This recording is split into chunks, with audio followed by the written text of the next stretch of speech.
Hey guys, how y'all doing? Welcome back to my channel. Today I'm going to be doing my June wrap-up. I almost said May.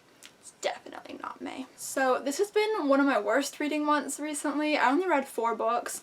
I was reading, I just kind of started a few books and then never finished them, so let's just get right on into the wrap-up. So the first book that I read was Always Never Yours by Emily Wibberley and Austin Siegman Broca. This is a YA contemporary about our main character Megan, and she's been cast as the lead in her school's production of Romeo and Juliet. She originally wanted a small role because she just needs an acting credit to get into the university she wants to get into for directing, but her teacher ended up casting her as the lead, so now she's kind of stuck getting out of her comfort zone and having to have a bigger spotlight put on her during this production. I have seen this book around on BookTube, but I mainly bought it because I'm currently trying to write a story about a high school theater production, and I never really read a book where it was like the forefront of the story. I've read things like Simon versus the Homo Sapiens Agenda where it's like present in the story, but it's not like a huge part of it. So I wanted kind of some inspiration just to kind of see how another author was kind of going about it to help me with my book. That's the main reason why I bought this book, but I ended up actually really loving it, and that kind of took me by surprise. It's just an easy, quick contemporary book, and it was exactly what I was wanting and needing without even really realizing what I was wanting or needing at the time. It was just so easy to escape and fall into the story and just let it completely consume me, and I ended up being really invested by the end of it, just like completely caring about these characters and wanting to know what was going to happen to them. It was just so much fun to read about. I absolutely adored this romance and kind of the whole build up to it. It is very much a slow burn romance. Now the only thing about the romance that I didn't like was there was some slight cheating going on. It doesn't completely bother me when it's in books. If this was real life, I'd be real pissed, but for some reason in books it just doesn't bother me that much. But I thought that I would just mention that there is some slight cheating that occurs in this book. But overall, this was just a really fun story. I loved the characters, loved the romance, loved the story, and yeah, I just sped right through this book in practically a sitting. I really enjoyed myself. The next book I'm not going to talk about too much, but it is Anne of Whitney Poplars by Ella Montgomery. This is the 4th book in the Anne of Green Gables series. Truth be told, I've been reading this book I think for 4 years. I think I have a TBR somewhere on my channel where I said I was going to read this book on a road trip. I think I said that, and I think I did start it.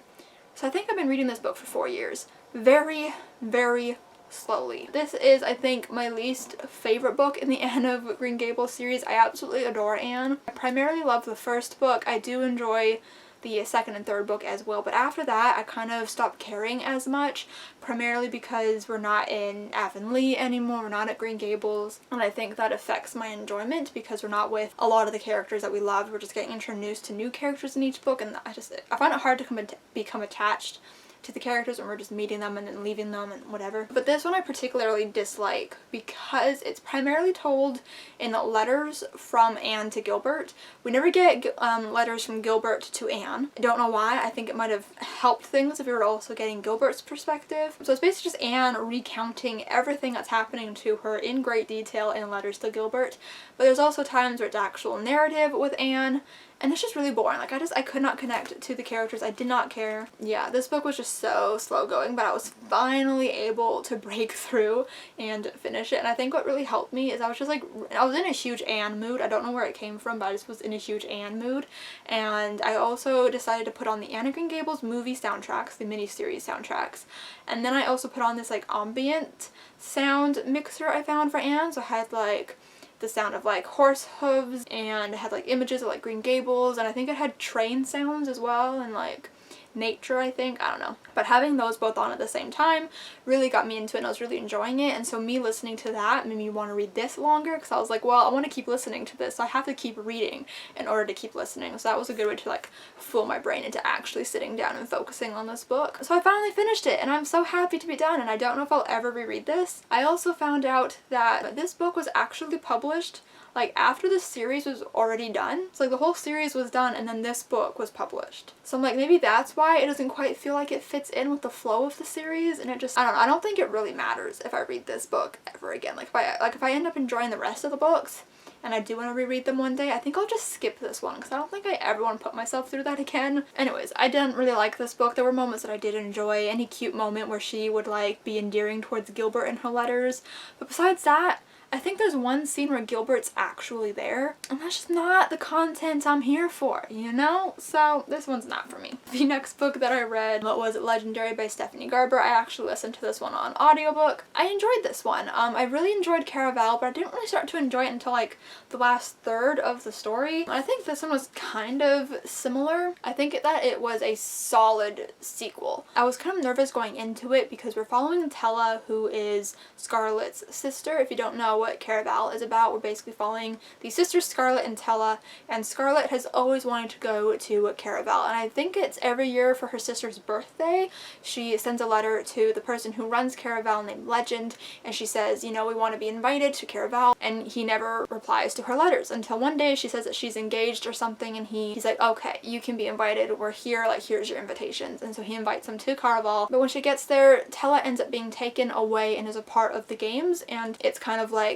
the point of the game is to find Tella. So that's kind of what the first book is about, but this one we're actually following Tella, and I didn't particularly love her in Caravelle. I didn't dislike her, I just wasn't particularly like attached to her. I was definitely more invested in Scarlett and her story, so I was kind of nervous going into this one, and I was kind of right. Like I do like Tella now. I don't know what the third book is. I don't know if it's like a dual point of view or if it's one person's point of view. I have no idea. I haven't started that one yet. I got used to Tella and ended up liking Tella now that I actually got to be inside of her head, so that was good. Honestly, I think I like Caravelle better, and I honestly don't even have like a solid reasoning behind that. It's just kind of like a gut feeling that I have that I just liked Caravelle better, and I genuinely don't have like a reasoning behind that. It's just how I feel. I did like the romance that was brewing in this book. I still think I like the romance from the first book better, but this one was also really interesting because I think the entire book I was like, does he actually like her? I have no idea. And there was like a twist at the end of this one that kind of got me shook. I mean, I was kind of like expecting it, like I started to see it. There were like hints being dropped and I was like, okay, I think this is what this is, and it ended up being true. So I'm kind of excited to see how that's going to play out in the third book. But yeah, I did enjoy this one. I think it was a solid sequel. I wasn't disappointed by it really in any way, so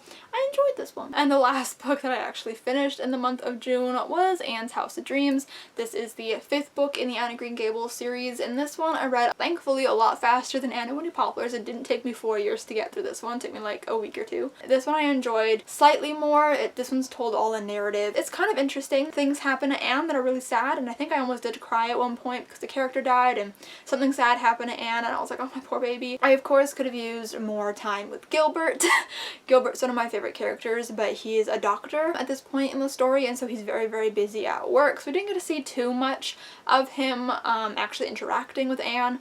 But the times that we did get were really wonderful. He calls her Anne Girl, and I don't know why. I think that's so cute. I don't know. I just think that he's so in love with Anne, and I'm just so endeared by his love for her. I don't know. I think just in general, the second half of the series isn't my favorite. I definitely prefer the first 3 books to the rest of the books. But I think I do start to like the books from 6 through 8, so I don't know. I guess we'll see when I continue to reread, which I'm hoping to do. This one was fine. You know, this one was kind of good. I did like the characters, I guess, more in this one than in the previous one. This one's okay. So now I'm just going to quickly talk about the books that I started this month that I didn't finish, and neither of them have dust jackets on, and I don't feel like grabbing them, so deal with it. So I started Furthermore by Tahara Mafi. I was going to be buddy reading this with my friend Kirsten, but then she didn't feel like reading it, and then I was like, okay, I'm just going to do it anyways. Then I just couldn't get into it. Like, I like this book. I've read it before. It's a reread, but I just like wasn't in the mood, and I was picking up different things, and I don't know. But I'm on page 92 of this one, so I think I'm going to put it down for a while, and I'm reading something else right now. I think I'm just not in the mood for middle grade. I don't know what it is. I think I'm just in the mood for contemporary at the moment, but I don't know, I might temporarily DNF this one and just put it back on my shelf. I don't really know, but I'm reading this one. And then I also am reading King's Cage by Victoria Aveyard. This is the 3rd book in the Red Queen series, and I was actually listening to this on audio, but then I basically woke up one day and there was like some sort of flying, loud, buzzing bug in my room, and I got really scared because I thought it was a bee, because we had like a bee problem outside in our hedge. So I thought a bee somehow got inside the house, and I'm like terrified of bees, and so I got really like shaken up, and I avoided my room all day long, and it kind of like distracted me, and I was binge watching a show on Netflix in the living room, and so I ended up just like completely forgetting that my audiobook was expiring that day, and I had plans to listen to it so I could finish it. So I didn't get to finish the audiobook, so I'm trying to read it physically, and that's not my preferred way to read these books. I'm on page 394, so like I'm almost done. I just haven't sat down to actually finish it yet. It would be done if I just had the audiobook, but I don't. But I need to finish it soon because I have a hold on the next book that should be coming in at some point soon. I also started Before the Devil Breaks You by Libba Bray. I didn't get too far into it, maybe like an hour or so in June, but I'm currently still listening to that one and I need to finish it soon. Yeah, that's kind of what I read and what I'm reading. Hope you guys enjoyed this video. Give it a huge thumbs up if you did enjoy it. Comment down below what you guys read in the month of June and what you're currently reading because I'd love to know. Subscribe if you've not yet already, and I will see you guys next time.